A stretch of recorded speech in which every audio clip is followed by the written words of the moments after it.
e 3. So here we have all the parts for the rear suspension are now painted and ready for assembly. So let's get this going so we can move on to the engine.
Okay, I have the engine parts all painted now, and it looks rather nice because you haven't noticed before, but the engine was a bit of a glue monster, and I managed to salvage all the parts still, as you can see in this one.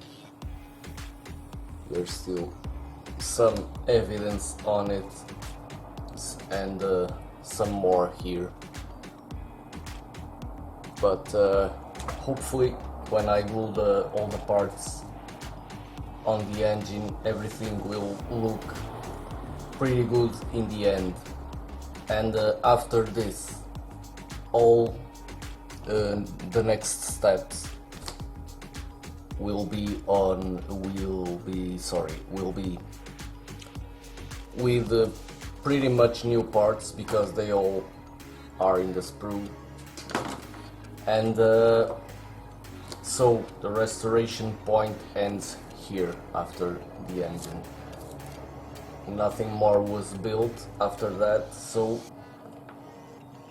I'm going to start building the engine, and hopefully we'll get to something in the end.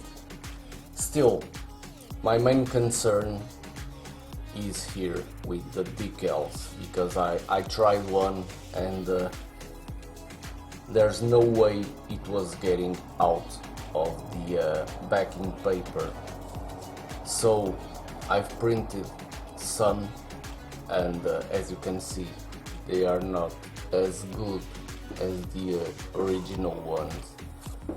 But still, I'm going to try something else with the original decal sheet, so I can make them work. If not, I'll have to stick with this, and as I said, they are not as good as the original one, but it will do the job. So let's get going.